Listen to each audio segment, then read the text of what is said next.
Good morning to all of you. उम्मीद करते हैं कि आप सब लोग अच्छे होंगे और आज इस सेशन को स्टार्ट करूं, इस चैप्टर को, अपने second chapter sexual reproduction in flowering plants की बात की जाए।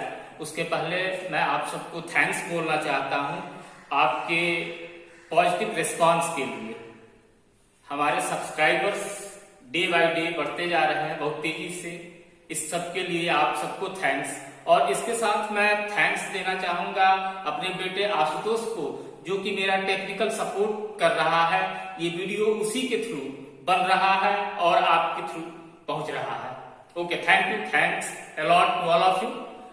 हम शुरू करते हैं अपने next chapter, second chapter, that is the sexual reproduction in flowering plants. First chapter में हम लोगों ने बात की थी रिप्रोडक्शन इन ऑर्गेनिजम्स। रिप्रोडक्शन की प्रोसेस का फंडामेंटल हम लोग समझ चुके हैं। सेक्सुअल और एसेक्सुअल रिप्रोडक्शन का डिफरेंस हम लोग डिस्कस कर चुके हैं। इस चैप्टर में sexual reproduction in flowering plants में हम लोग स्पेशली बात करेंगे एंजियोस्पर्म प्लांट्स में सेक्सुअल रिप्रोडक्शन का मेथड, क्या स्ट्रक्चर्स हैं, कौन से स्ट्रक्चर क्या रोल परफॉर्म करते हैं, उन सारी चीजों को स्टेप बाय स्टेप हम लोग डिस्कस करेंगे। जैसा कि हमें मालूम है कि प्लांट्स को इन जनरल दो कैटेगरी में डिवाइड कर दिया गया है, क्रिप्टोगैम्स हैं, फेनेरोगैम्स हैं। फेनेरोगैम्स में angiosperm plants, angiospermic plants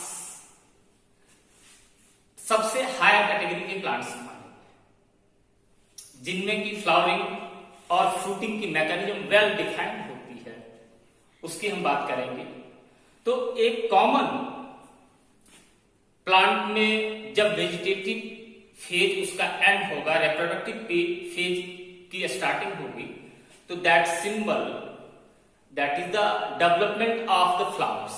flowers का निकलना, फ्लावर्स का दिखाई पड़ना, ये शो करता है कि वो प्लांट अब रिप्रोडक्शन के प्रोसेस में आगे बढ़ेगा। रिप्रोडक्शन के लिए फ्लावर का एग्जिस्ट होना, flower that is considered as the fascinating organ of the plant, एक स्पेशल स्ट्रक्चर है जो कि डेवलप होता है परफॉर्म करने के लिए, क्या तो सेक्सुअल रिप्रोडक्शन के प्रोसेस को परफॉर्म करने के लिए फ्लावर का अपीयरेंस होता है। That is the in general fascinating part of the plant, that is the most attractive part of A plant. एक है, सही है। तो क्या सिर्फ फ्लावर एक अट्रैक्टिव पार्ट ही है? नहीं, basically flower that is A highly specialized and condensed suit। क्या है? प्लांट बॉडी को जनरली हम दो पार्ट में डिवाइड करते हैं। जो पोर्शन, जो हिस्सा उसका जमीन के अंदर है, वो रूट सिस्टम का हिस्सा होता है, और जो जमीन के ऊपर होता है, that is a part of the shoot system. तो उस सूट सिस्टम में ब्रांच, लीव्स और फ्लावर्स सारे आते हैं। ये फ्लावर का स्ट्रक्चर क्या है? Modified shoot that bears nodes and internodes, और या स्पेशलाइज्ड होता है प्लांट्स में प्रोसेस ऑफ सेक्सुअल रिप्रोडक्शन के लिए। कैसे, क्या है, इसको समझने की कोशिश किया जाए। जैसा कि हम जानते हैं कि ऑल द लेटरल ब्रांचिंग, जितनी भी लेटरल ब्रांचिंग होगी प्लांट्स में, वो कहां से होती है? दैट्स, वो नोड से होती है। तो नोड से एक ब्रांच निकली, और वो ब्रांच जिस पर भी फ्लावर अटैच होता है, that's known as the stalk और पेडिसल। स्टॉक टर्म कॉमन है उस डंठल के लिए जिससे कि एक स्टेम के साथ लीफ भी कनेक्ट होती है और फ्लावर भी कनेक्ट होते हैं, लेकिन डिफरेंट दूसरा जो टर्म है पेडिसल, ये सिर्फ फ्लावर के लिए यूज किया जाता है, जबकि लीफ के लिए कौन सा टर्म यूज करेंगे? स्टॉक और पेटियोल, TIOLE, पेटियोल। तो स्टॉक या पेडिसल के थ्रू एक फ्लावर प्लांट बॉडी से कनेक्ट होता है। द टर्मिनल पोर्शन, जब स्टॉक खत्म होगा तो वो हिस्सा थोड़ा सा स्वॉलन पोर्शन हो जाता है, वो सीड की तरह का अपीयरेंस दिखता है। वो सीड की तरह का स्ट्रक्चर थैलमस या रिसेप्टिकल या टोरस कहा जाता है। थैलमस, रिसेप्टिकल और torus, that is a cushion like structure which facilitate all the floral parts to sit there. ये दोनों स्टॉक और थैलमस ये फ्लावर के पार्ट नहीं होते, ये दोनों स्ट्रक्चर फ्लावर को फैसिलिटेट करते हैं उसके ग्रोथ के लिए, डेवलपमेंट के लिए, उसके सारे पार्ट्स को एग्जिस्ट होने के लिए। तो थैलमस और रिसेप्टिकल और torus, that structure which facilitate, क्या सुविधा देता है कि सारे फ्लोरल पार्ट्स इस पर एग्जिस्ट हो सके, डेवलप कर सके। ओके, अब फ्लावर की बात करते हैं। In general a flower consist of the 4 parts, और पार्ट्स की जगह हम टर्म यूज करें whole, WHORL, wholes. There are the 4 wholes are present. चक्र, साइक्लिक अरेंजमेंट होता है। ये साइक्लिक अरेंजमेंट अगर हम फ्रंट साइड से देखें तो कुछ इस तरह का होगा, रिंग टाइप का, 2, 3 और ये चक्र, 1, 2, 3 एंड 4। तो इसी पैटर्न पर एक फ्लावर में सारे स्ट्रक्चर्स आएंगे। इन सारे स्ट्रक्चर्स में जो सबसे बाहरी स्ट्रक्चर होता है इंडिविजुअली, वो सेपल कहा जाता है। ये बाहर की तरफ हरे रंग का स्ट्रक्चर फ्लावर में सबसे बाहर होता है। जब ये फ्लावर बड फॉर्म में होगा तो बड फॉर्म में ऑलमोस्ट ऑल द पार्ट, सारे स्ट्रक्चर फ्लावर के उसके अंदर ही होंगे। लेकिन जब ब्लूमिंग होगी, फ्लावर जब फूलेगा तो धीरे धीरे ये पार्ट्स बाहर की तरफ निकल जाते हैं, साइड की तरफ हट जाते हैं, ग्रीन कलर के होते हैं। और मेजर फंक्शन इनका जो होगा एक फ्लावर के रेफरेंस में, वो क्या होता है? तो वो होता है प्रोटेक्शन, बचाव करना। जितने भी इंटरनल फ्लोरल पार्ट्स हैं, उस सारे इंटरनल फ्लोरल पार्ट्स को ये प्रोटेक्ट करता है। Structure of sepal, individually sepal. ये सेपल मोस्टली 4, 5, 3, 4, 5 की संख्या में होते हैं। नंबर कन्फाइंड नहीं है, ज्यादा भी हो सकते हैं। तो कलेक्टिवली जितने भी सेपल्स हैं फ्लावर में, सबको मिला के हम क्या टर्म देते हैं? Calyx. Collectively the outermost whorl, अगर हमको होल की बात करनी होगी तो सबसे बाहरी होल जो है, बाहरी चक्र जो है, वो क्या है? तो कैलिक्स का है। और कैलिक्स क्या है? Calyx that is the sum of all the sepals. जितने भी सेपल्स हैं एक फ्लावर के, वो सारे सेपल्स मिलके कैलिक्स कहलाते हैं। That is mostly green in colour. कुछ एक्सेप्शंस आएंगे, अभी हम लोग बात कर रहे हैं इसके बारे में। दूसरा जो साइकिल, दूसरा जो रिंग है, होल है, that is the most attractive part of the flower.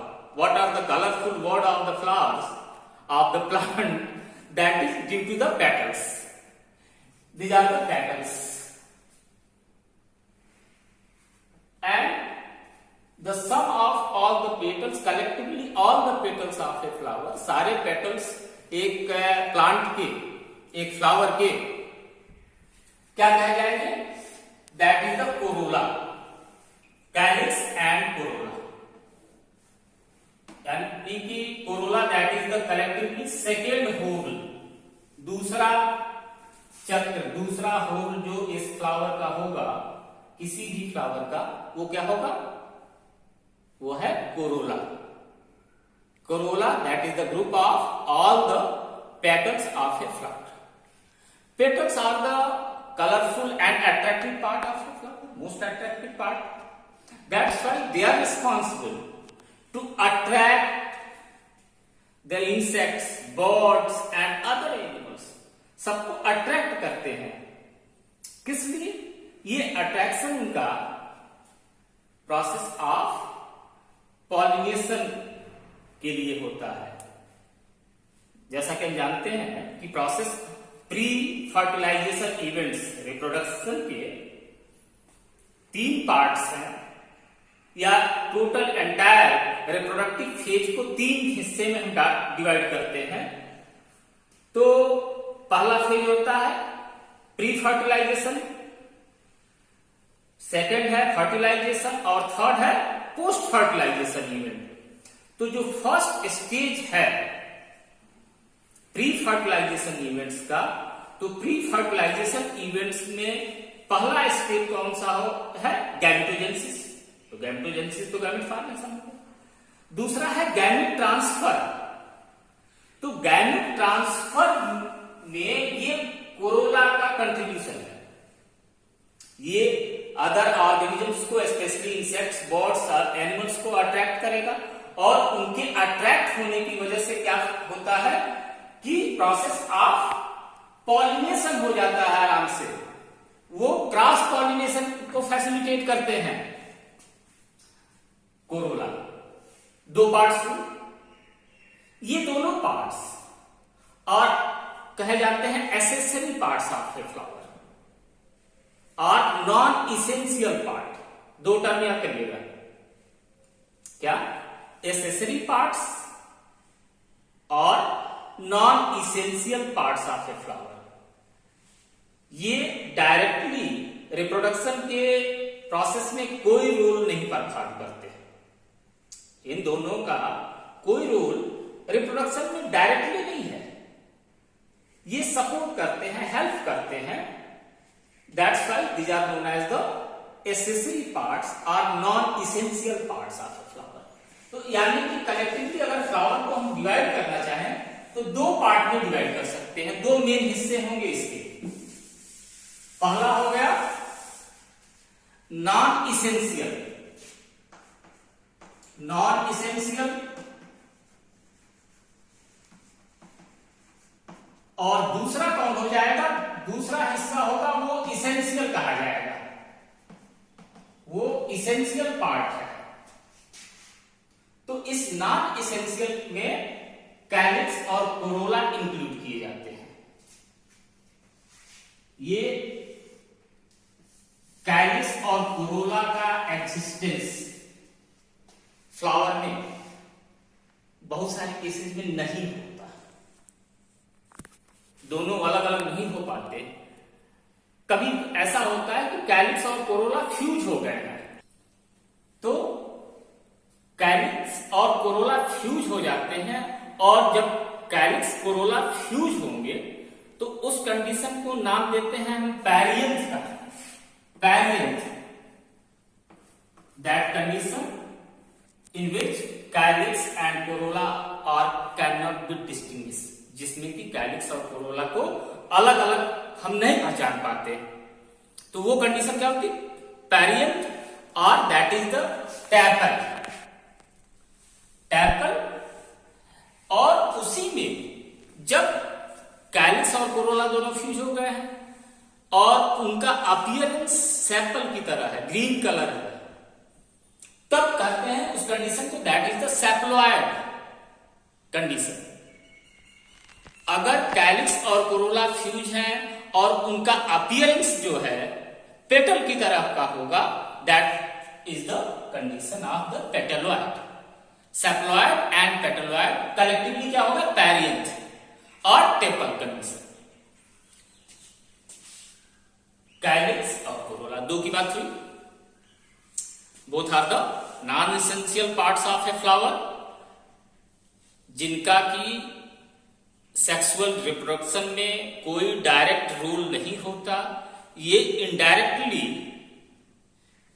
Sexual reproduction के प्रोसेस में सपोर्ट करते हैं, इसलिए इनको नॉन इसेंशियल या एसेसरी पार्ट कहा जाता है. दूसरा पार्ट जिसको कि हम इसेंशियल बोलते हैं, essential parts of the flower और necessary part of the flower. Essential और नेसेसरी पार्ट.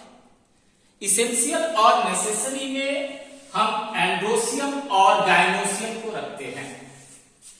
दो स्ट्रक्चर जो थर्ड होल और फोर्थ होल, फर्स्ट और सेकेंड नॉन इसेंशियल हो गए, थर्ड और फोर्थ होल फ्लावर के इसेंशियल होल्स कहे जाते हैं या पार्ट्स कहे जाते हैं. थर्ड होल में androecium, androecium that is the third whorl. Androecium क्या है? Androecium that is the group of the stamens. ये स्टेमन है, एक स्टेमन, जैसे कि डायग्राम में हम 4 स्टेमन देख रहे हैं, तो individually these are the stamen, STAMEN, stamen. Collectively, all the stamens of a flower are known as the androsium. That is the third hole of a flower. Androsium individually stamen, एक stamen जो है उसके दो parts हैं. That is the first anther और दूसरा है filament. Anther that is A bilobe structure. Commonly क्या होता है? 2 लोब्स होती हैं. यहां से आप जज कर पा रहे हैं ये डायग्राम में, ये बीच में डिप्रेशन होगा हल्का सा, ये लगेगा कि एक हिस्सा इधर है एक हिस्सा इधर है, 2 टुकड़े हैं. तो anther is a bilobe swollen part, फूला हुआ है हिस्सा होता है, swollen part of the स्टेमन, located at the tip. कहां लोकेट कर रहा है? Tip of the filament. ये थ्रेड लाइक स्ट्रक्चर जो फिलामेंट है उसके ऊपरी हिस्से पर ये एंथर लोकेट करता है. और इस एंथर के अंदर ही पॉलन सैक या एस्पोरेंजिया होंगे, जिसमें कि पॉलन फॉर्मेशन का प्रोसेस कंप्लीट होगा. Pollen formation, pollen are the male gamete of a flower. एक फ्लावर के मेल गैमेट जो होते हैं वो पॉलन होते हैं, और ये पॉलन बनते कहां हैं? तो इस एंथर के अंदर बनते हैं. एंथर के अंदर पॉलन सैक्स होते हैं. इसको डिटेल में हम अभी पढ़ेंगे कि कैसे क्या प्रोसेस है, क्या स्ट्रक्चर है एक एंथर का. उस एंथर के अंदर पॉलन सैक्स की क्या पोजीशन है, उसका कनेक्टिविटी कैसा है.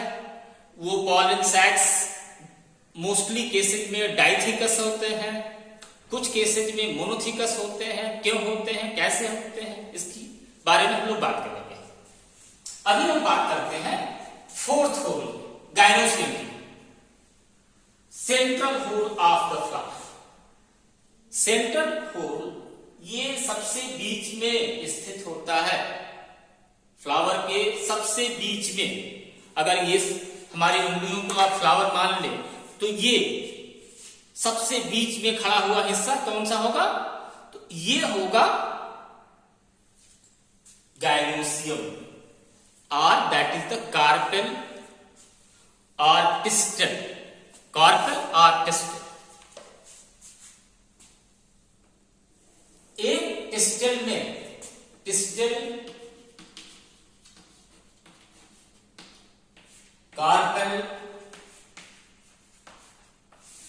की बात है। इन जनरल क्या है, एक पिस्टल का स्ट्रक्चर हम ऑब्जर्व करते हैं तो उसमें 3 मेन पार्ट्स होते हैं। एक पिस्टल में 3 पार्ट होंगे। जो अपर मोस्ट सबसे ऊपरी हिस्सा होता है that is the landing space, landing platform, इसको प्लेटफॉर्म हम कह सकते हैं। प्लेटफॉर्म इसलिए कि जब प्रोसेस ऑफ पॉलिनेशन होगा तो प्रोसेस ऑफ पॉलिनेशन में पॉलन ग्रेन्स उड़ के आएंगे, यहां से एंथर से पॉलन ग्रेन्स उड़ के आते हैं, तो वो आकर लैंड कहां करते हैं, तो स्टिग्मा पर करते हैं। तो इसलिए इसको प्लेटफॉर्म या लैंडिंग स्टेज ऑफ पॉलन कर सकते हैं। स्टिग्मा, इसके बाद ये लंबी ट्यूब की तरह की स्ट्रक्चर दिखाई पड़ रहा है। ये लंबे ट्यूब की तरह का स्ट्रक्चर जो होगा वो है स्टाइल, और बेसल पोर्शन नीचे वाला हिस्सा ये ओवरी है। यही स्ट्रक्चर ओवरी का ओव्यूल्स बियर करता है। ओव्यूल्स के अंदर एम्ब्रियो होंगे, एम्ब्रियो सैक होगा, और ये स्ट्रक्चर ओवरी का आप जब प्रोसेस ऑफ फर्टिलाइजेशन हो जाएगा तो प्रोसेस ऑफ फर्टिलाइजेशन होने के बाद क्या होगा, ओवरी दैट टर्न हो जाएगा किसमें, फ्रूट में। जो भी फ्रूट सबको मिलते हैं वो फ्रूट्स क्या हैं, fruits are the structure of the ovary of flower. इस ओवरी के अंदर ओव्यूल्स होते हैं। ओव्यूल्स आर द, बदलेंगे किस फॉर्म में, ओव्यूल्स बनते हैं सीड। ये दो पार्ट, स्ट्रक्चर ऑफ ओवरी और स्ट्रक्चर ऑफ ओव्यूल, यही दोनों स्ट्रक्चर फर्दर चल आगे जाकर क्या होंगे, फ्रूट और सीड के फॉर्म में बन जाएंगे। ओके, हम लोग चारों पार्ट्स को डिस्कस कर चुके। अब कुछ और बातें इसमें जोड़ ली है। फ्लावर्स के बारे में हम स्टडी कर रहे हैं, तो एक बायोलॉजी की वो ब्रांच जिसमें कि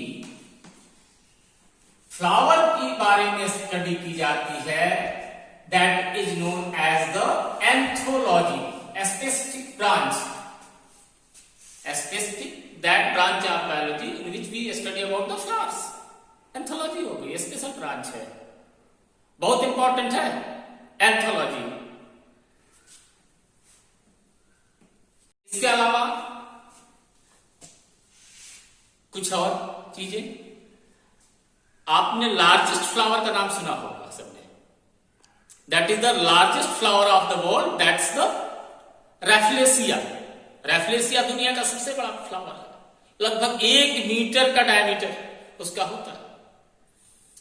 उसके अपोजिट जो दुनिया का सबसे छोटा फ्लावर होगा है, उसका क्या नाम है, ओल्फिया। ओल्फिया एंड रैफलेसिया, ओल्फिया एंड रैफलेसिया, ये दोनों नाम हमको जानना चाहिए।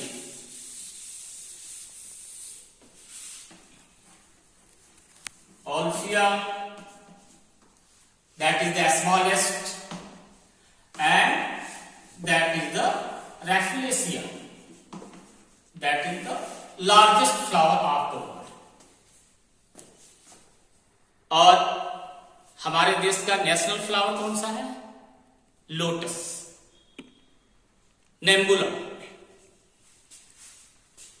इसके अलावा आप कुछ और बातें करते हैं कि क्या सामान्य तौर पे एक फ्लावर में, जैसे हम लोगों ने अभी बात किया कि एक flower consist of the 4 holes, तुरंत हम लोगों ने बात किया था पैरेंट का कि सेपल और पेटल्स फ्यूज है। तो अगर सेपल और पेटल फ्यूज है तो हम क्या मानेंगे, इस फ्लावर में 4 होल्स है, नहीं 3 ही है। तो और इसके बाद क्या सारे फ्लावर्स में एंड्रोसियम और गायनोसियम दोनों होते हैं, नहीं, ये भी कंडीशन नहीं है। एक तो हम लोगों ने आइडियल एग्जाम्पल ले लिया था। तो इस ग्राउंड पर वह जबकि एक फ्लावर में उसके चारों पार्ट्स एग्जिस्ट कर रहे हैं, तो उस कंडीशन को हम नाम देते हैं that is the complete flower. Complete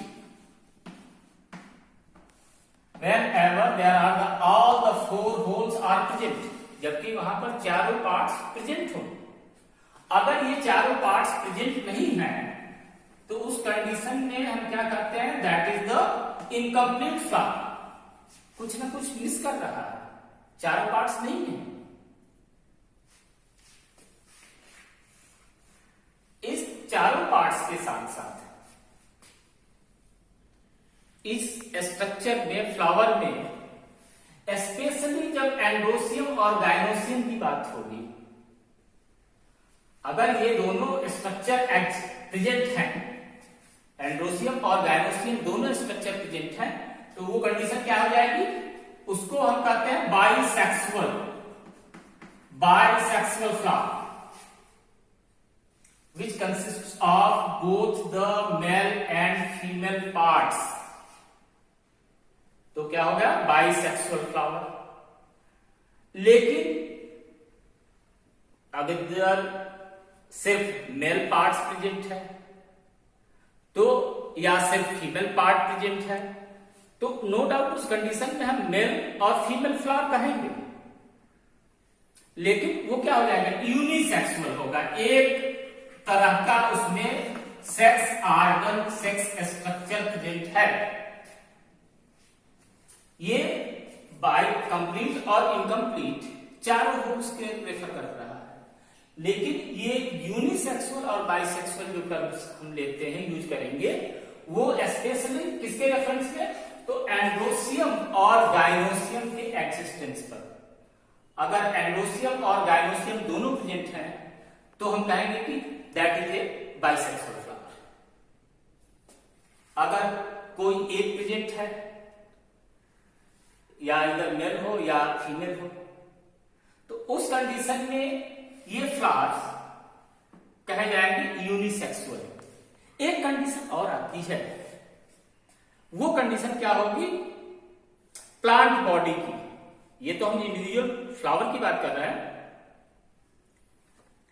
plant body की, बहुत सारे प्लांट्स, स्पेशली जैसे आप कुकुरबिटा फैमिली को देख लो, खीरा, ककड़ी, लौकी, इस तरह के, और पाम देखें तो कुछ ऐसे प्लांट्स हैं। एक बहुत कॉमन एग्जांपल हमारे करीब है पपीता का, ऑलमोस्ट आपने सबने देखा होगा। तो वो पूरा प्लांट इन कॉमनली क्या होता है कि एक प्लांट पर बाइसेक्सुअल फ्लावर है, ठीक है, कोई बात नहीं है। लेकिन जब एक प्लांट पर सिर्फ एक तरह के फ्लावर्स हो, सिर्फ मेल हो या सिर्फ फीमेल हो, तो उसमें प्लांट्स की दो कैटेगरी हो जाती है, male plants and female plants. Palm के केस में और पपाया के केस में बिल्कुल क्लियर हमको मिलेगा। पपाया के केस में, पपीते के प्लांट में आपने देखा होगा कि कुछ पपीतों पर ही फल लगते हैं, कुछ में नहीं लगते फल। जिनमें फल नहीं लगते, इट मीन्स वो क्या है, वो मेल प्लांट्स है। मेल प्लांट्स होने का मतलब कि उनके फ्लावर सिर्फ एंड्रोसियम बियर करते हैं, जबकि जो फीमेल फ्लावर्स वाले प्लांट होंगे उसमें फल लगेगा। तो ये डिफरेंस होता है monoecious and dioecious type of the plants. Plants की कैटेगरी अलग हो जाएगी। ये सारी वेरिएशंस हमको डिफरेंट टाइप ऑफ प्लांट्स में मिलते जाएंगे। इनकी बहुत सारी फीचर्स, अभी हम लोग इसके बारे में बात करेंगे कि फ्लावर की सिमेट्री क्या होती है। एक टर्म बहुत इंपॉर्टेंट है जो कि हमें जानना जरूरी है, the pattern of arrangement of flower on the stem. हर तरह के फ्लावर्स लगे होते हैं। एक प्लांट में देखेंगे कुछ प्लांट्स में फ्लावर का अरेंजमेंट दूसरी तरह का है, कुछ में अलग टाइप का है। इसके अलावा अगर प्लांट के एक फ्लावर को हम लेके उसको डिसेक्ट करते हैं, उसको काटते हैं बीच से, तो उसकी सिमेट्री की बात होगी। ये सारी चीजें हमको एक फ्लावर के रेफरेंस में और उस फ्लावर्स के थ्रू सेक्सुअल रिप्रोडक्शन के प्रोसेस के लिए एक्सप्लोर करेंगे। हमारे कॉम्पिटिटिव एग्जाम्स के लिए ये सारी चीजें इंपॉर्टेंट हैं, ये जानना जरूरी है। तो कॉमनली एक फ्लावर के रेफरेंस में बहुत सारे टर्म्स हमको जानने जरूरी है, और इस रेफरेंस में अगर एक फ्लावर को की सिमेट्री की बात करें तो जनरली एनिमल्स की तरह प्लांट्स भी और फ्लावर्स की बात हम करते हैं। तो फ्लावर्स को दो कैटेगरी में डिवाइड कर सकते हैं, asymmetrical type of flowers, that type of the flowers which can not be equally divide into equal halves, that is the asymmetrical flowers. उस तरह के फ्लावर्स जिनको कि किसी भी प्लेन से हम क्रॉस करें, सेंटर के थ्रू उसका कट करें, उसको बाइफरकेट करने की कोशिश करें, तो वो दो इक्वल पार्ट्स में डिवाइड नहीं होंगे। तो उस तरह के फ्लावर्स एसिमेट्रिकल फ्लावर्स कहे जाते हैं, जिनकी दो इक्वल हाफ्स नहीं मिल पाते हैं। इसका सबसे अच्छा एग्जाम्पल कैना आता है, जिसमें कि उसका फ्लावर दो टुकड़े में नहीं डिवाइड हो पाता, चाहे उसको किसी भी एंगल से वर्टिकल उसका सेक्शन काटा जाए तो। लेकिन दूसरी कैटेगरी में वो फ्लावर्स आ जाएंगे, दो flowers which can be divide into equal halves, दो बराबर टुकड़ों में। जैसे एक फ्लावर है तो अगर इसको हम काटें तो दो टुकड़े मिल जाए, that condition is known as the symmetrical flowers. एक टुकड़ा दूसरे टुकड़े का कार्बन कॉपी होगा तो वो सिमेट्रिकल फ्लावर्स होंगे। सिमेट्रिकल फ्लावर्स फिर दो कैटेगरी में डिवाइड कर दिए जा सकते हैं, जो कि रेडियल सिमेट्री और बाइलैटरल सिमेट्री कहे जाते हैं।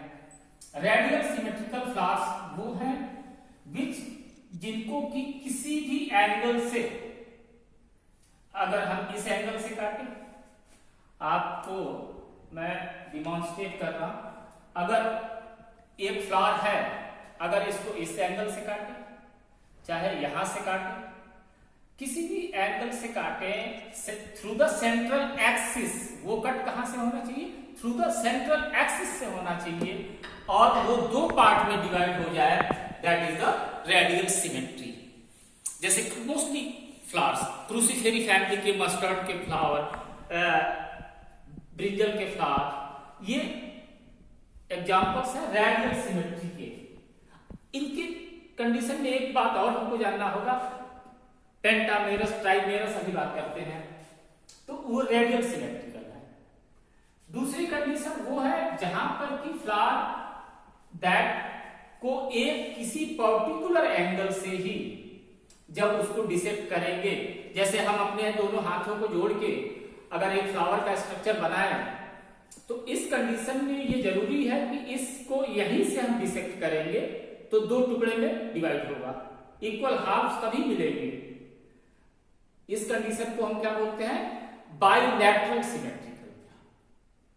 रेडियल सिमेट्री, किसी भी प्लेन से कट किया गया थ्रू द सेंट्रल एक्सिस, तो दो टुकड़े हो गए। जबकि बाइलैटरल सिमेट्री के केस में ऐसा नहीं होगा, एक पर्टिकुलर प्लेन से ही उस फ्लावर के दो इक्वल हाफ्स लिए जा सकते हैं। तो ये सिमेट्री की बात हो। फ्लावर्स में डिफरेंट पार्ट्स के लोकेशन की ग्राउंड पर इनको हम अलग अलग कैटेगरी में डिवाइड करते हैं। स्पेशली ये रिलेटिव लोकेशन होता है ओवरी का, किसके साथ? तो स्टैमेन्स, पेटल्स और सेपल्स के साथ। अगर एक फ्लावर जिसमें कि ओवरी का लोकेशन सबसे ऊपर ऊपर हो। इन कंपेरिजन अगर हम ये करते हैं, ये जो एग्जांपल हमारे सामने जो फ्लावर दिखाई पड़ रहा है, इसमें ओवरी ऊपर है, ये सेपल्स पेटल्स ये नीचे की तरफ है, बेस की तरफ है। इस कंडीशन को हम हाइपोगाइनस बोलते हैं। हाइपोगाइनस,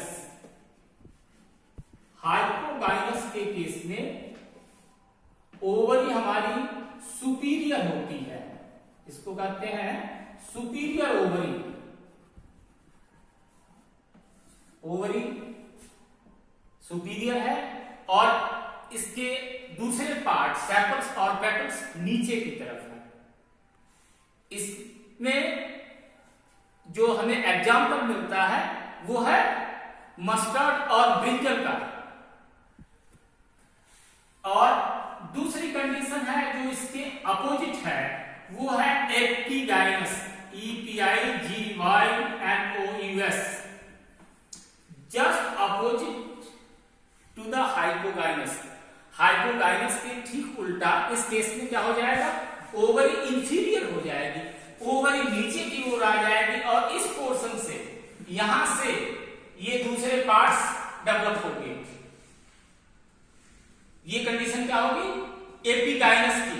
और एपिगाइनस का कॉमन एग्जांपल हमको कुकुरबिटा फैमिली में मिलता है, बीट गार्ड के केस में, पंपकिन में, इन सारे केसेस में, एक गुआवा में, अमरूद में केस में मिलता है एपिगाइनस कंडीशन। एक तीसरा कंडीशन भी होगा जिसको हम बोलते हैं perigynous condition. Perigynous, perigynous condition को कहते हैं सेमी इंफीरियर। टर्म ध्यान दीजिएगा, सेमी इंफीरियर। इसमें ओवरी और सेपल्स पेटल्स ऑलमोस्ट एक ही लोकेशन पर होते हैं, एक ही सतह पर। जैसे ये अगर थैलमस है तो थैलमस पर सबकी लोकेशन, सबका बेस एक ही सरफेस पर होगा। ये कंडीशन कहा जाता है पेरीगाइनस या सेमी इंफीरियर ओवरी। इसके एग्जाम्पल में प्लम और रोज बहुत अच्छे एग्जाम्पल्स होते हैं। ये सारी कंडीशंस रिलेटिव लोकेशन, तो ये तीन मेजर कंडीशन है किस पर, ग्राउंड पर, तो relative location of ovary. Ovary का फ्लावर के दूसरे पार्ट्स के साथ क्या लोकेशन है, किस लोकेशन पर ये लोकेट कर रहे हैं थैलमस के ऊपर। इस आधार पर फ्लावर की तीन कैटेगरी डिवाइड कर ली जाती है। इसके अलावा कुछ और चीजें हैं जिन पर हम लोग थोड़ा सा फोकस कर ले। ये फ्लावर के स्ट्रक्चर में ये हमने 4 पार्ट्स की बात की, 4 होल्स की बात की, 4 चक्र की बात की, कैलेक्स, कोरोला, एंडोसियम और गाइनोसियम की। कंप्लीट इनकम्प्लीट फ्लावर की बात की, यूनिसेक्सुअल और बाइसेक्सुअल फ्लावर की बात की, मोनोसियस और डायोसियस प्लांट्स की बात की। मोनोसियस और डायोसियस कंडीशन क्या है, यहां बहुत कंफ्यूजन होगा कि monoecious mono that is the one, एक ही फ्लावर प्लांट पर दोनों फ्लावर अगर हैं तो मोनोसियस। अगर अलग अलग हैं, एक प्लांट पर सिर्फ एक कैटेगरी का एक टाइप का फ्लावर होता है, मेल फ्लावर है, या दूसरे पर फीमेल फ्लावर है, जैसे कि हम लोगों ने बात किया पाम और पपाया के केस में, तो वो कंडीशन डायोसियस फ्लावर्स प्लांट्स की हो गई। इसके अलावा इस फ्लावर के स्ट्रक्चर में कुछ स्पेशल स्ट्रक्चर्स भी एग्जिस्ट करते हैं, पाए जाते हैं। जैसे कि हिबिस्कस का एग्जांपल ले ले, गुड़हल का एग्जांपल ले ले। गुड़हल के केस में हम क्या पाते हैं कि इस कैलिक्स के अलावा भी एक स्ट्रक्चर होता है थैलेमस के साथ, जिसको कि हम, तो इस हिबिस्कस के केस में कैलिक्स के नीचे भी ग्रीन कलर के कुछ स्ट्रक्चर्स ऐसे दिखाई पड़ते हैं, जिसको कि हम कलेक्टिवली एपी कैलिक्स बोलते हैं।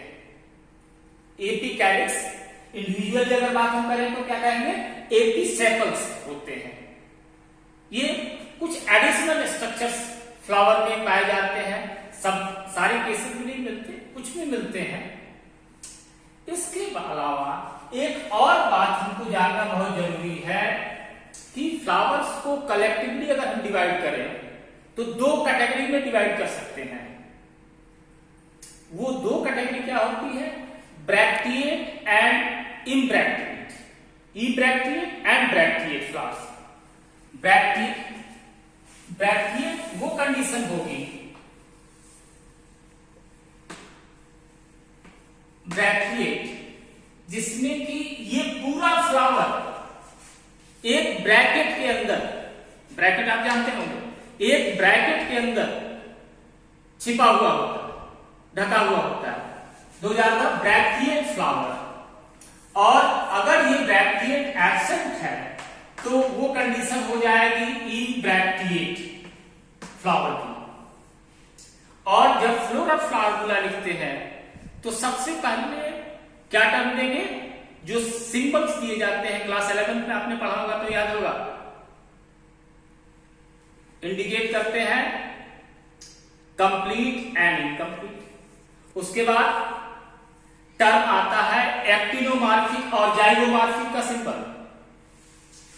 उसके साथ ही साथ इसका भी सिंबल दिया जाता है कि वो फ्लावर ब्रैक्टिएट है तो BR इंडिकेट करते हैं, अगर वो फ्लावर ब्रैक्टिएट नहीं है तो EBR से इंडिकेट किया जाता है।